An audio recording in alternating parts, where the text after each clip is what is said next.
All right, all right.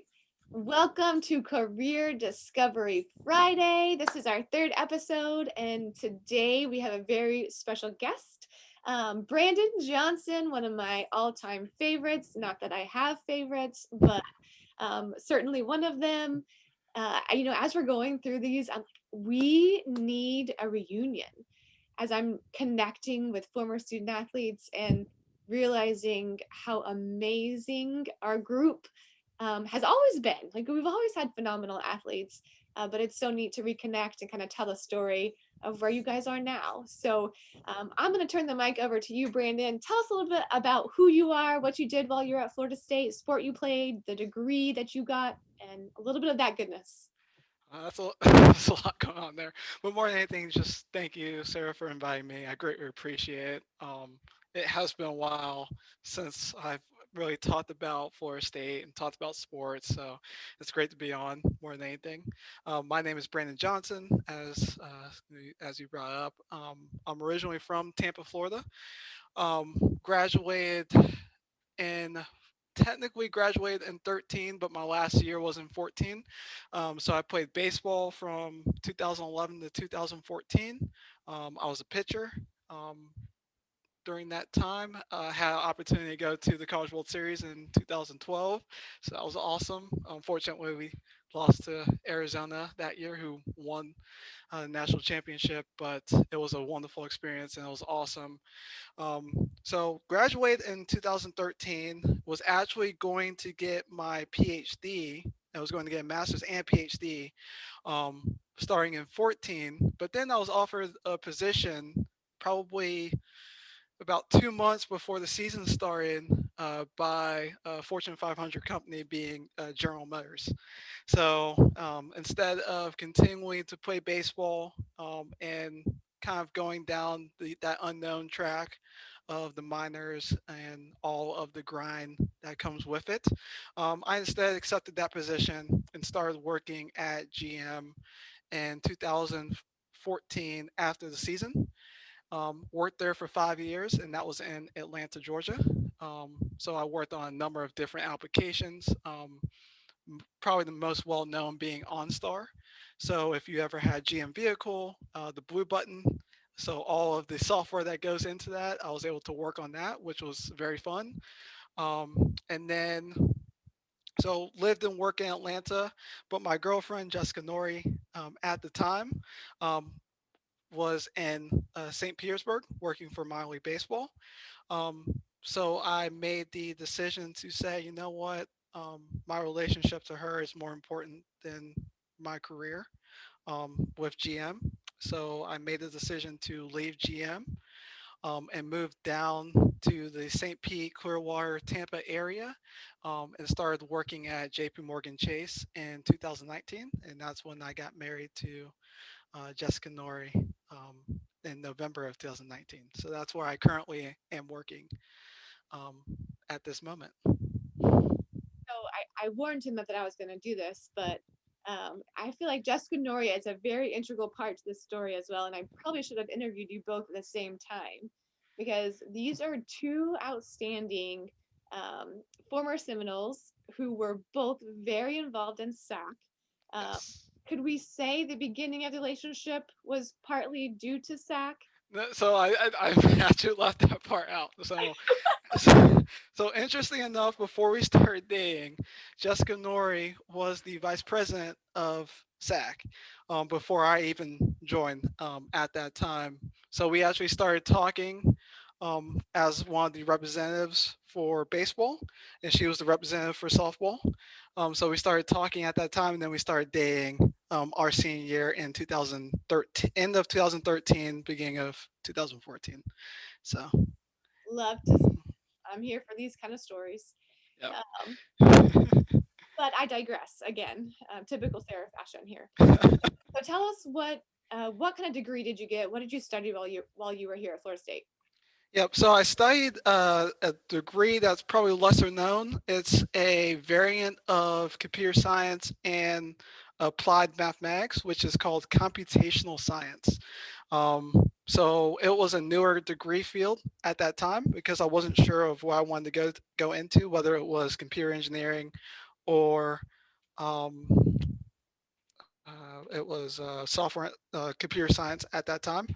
Um, I was trying to go into either one of those, but unfortunately, they were very structured in their approach. So a lot of their classes and recitations were during games or during practice time. So I was like, that's not really going to work with my schedule. So when this newer degree field came about, I applied for it.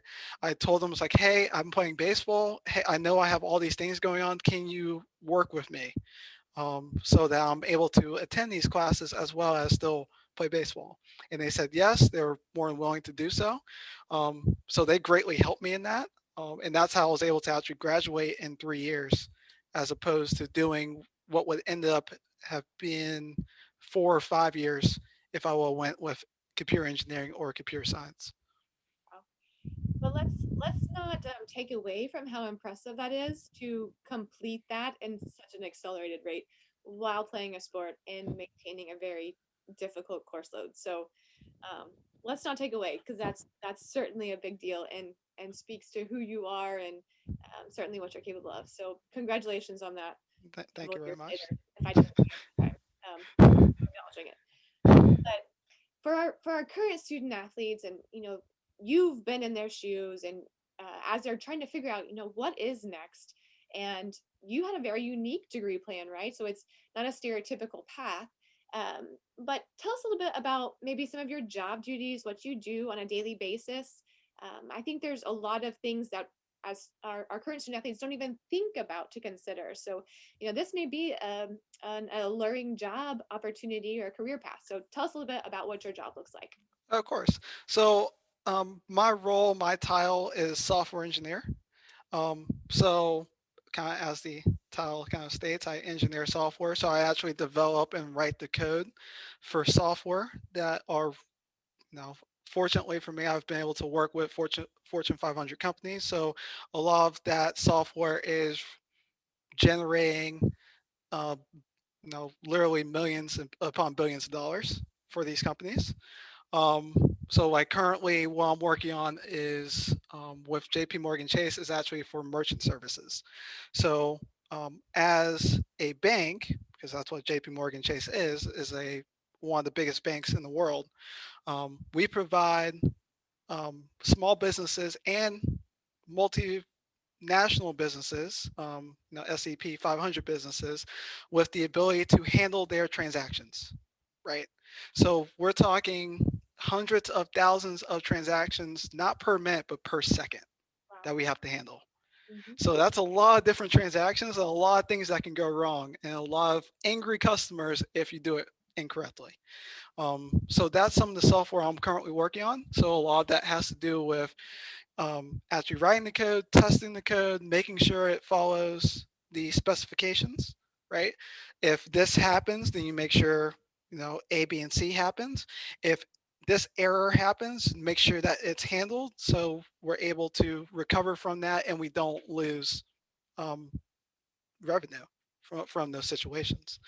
Um, so a lot of talking and translating between technical and non-technical people, right? Because if I'm starting to talk to you, Sarah, about something that is going wrong that we have to change, I can't just start throwing out technical terms, Mm-mm. right? I have to be able to translate that and communicate that to you in a way that you're able to understand and you can give me feedback based on what should be done, right?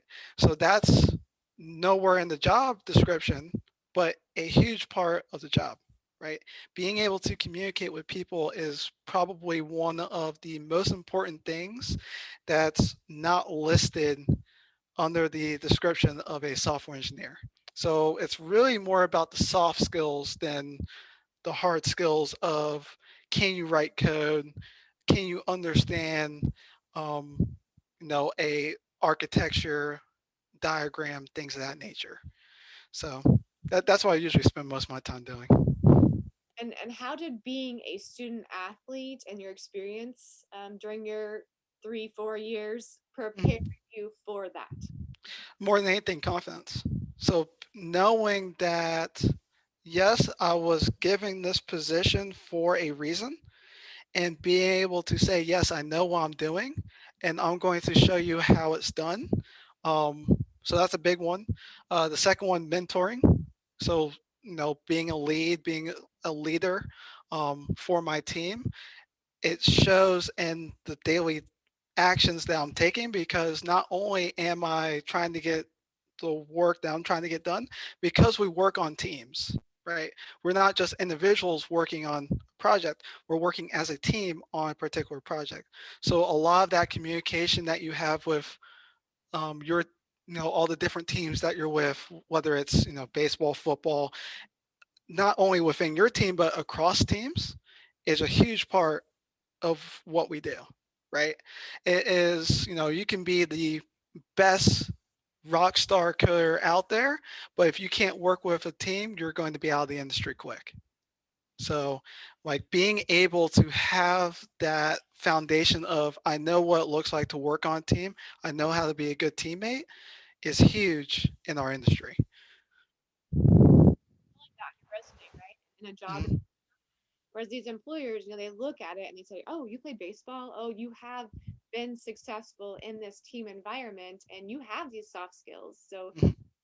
that's something that we are constantly telling our student athletes. As you're writing that resume and preparing for this interview, make sure you utilize and highlight those areas, because you may not have had a job that had communication, but you certainly had a sport slash job that showcased those abilities. So Right. that's so well said, and you are a very good communicator, so I can Thank you. totally see that. Next question: what does an entry level position look like for you? So, what would someone in your field or your area, what would they be applying for, and what are some skills that they could mention to be prepared for that?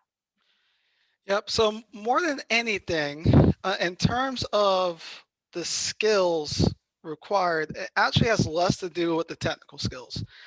From entry level engineers, in any engineering discipline that I've come across, it has less to do with the technical skills or the hard skills, and more to do about, can you learn? Can you learn how to learn? Do you know, if I give you something that this is how we're doing it, we need you to learn how to do this as well? Can you learn how to do that and get up to speed quickly so that you're able to be as productive as possible as early as possible? Um, and proactiveness, right? So being able to say, okay, here's a task, but I'm not going to tell you how to do the entire task. I'm going to say this task needs to be done. You would need to go figure out how to do it, right? People that, and it doesn't, and that's really another thing I wanted to point out. It doesn't matter if you are male or female, or whether you are black or white or Asian or Latino, you can be successful in the IT industry. Um, you can be a successful developer, tester, engineer, product manager. It doesn't matter. If you have kind of the foundation and the skills that we have as athletes, right? Being able to communicate, being able to proactively take on tasks, and managing your time.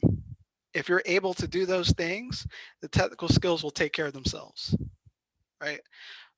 Going into my first job, I didn't actually have the programming language that they were using at the time, and I actually taught myself in the first month. And in the second month, people were coming to me, asking me questions on how to do the things that we were trying to do within our team at that time. Talk about competitive. Yes, yes. Competition is always a great thing. But that's another area that I think a student athlete really, just access, right? Is you are competitive by nature, and Mhm. an employer knows that. They know, like, I'm going to give them this task, and they have someone. It's a goal, and they're going to go get it. But they recruit you because you have that competitive nature. Exactly. That's a great way to put that. Thank you. Um, all right. So, what advice would you give to other student athletes? You've kind of mentioned some tips on, communication and proactiveness, time management. But what would you give a senior? So, it's intimidating to be that senior and looking for a job. You obviously did a great job to get out in front of it, to have that opportunity with GM. Mhm. But what would you tell seniors as they're getting ready to make that transition? So more than anything, I would probably say that you as a person, you as an individual, is not defined by who you were between those lines, whether it was football, ba- a basketball court, um, a soccer pitch. It doesn't matter what sport you played. After everything is all said and done, after your career is over, because for everyone, your career in sports is going to end one day, whether that is after this spring's season, or whether that's 20 years from now, right? It's going to end someday. And a lot of our identities sometimes as athletes becomes wrapped up in the sport that we play. You identify yourself as, I am this type of player. I am this type of athlete, right? And for me, that was kind of a major wake up call.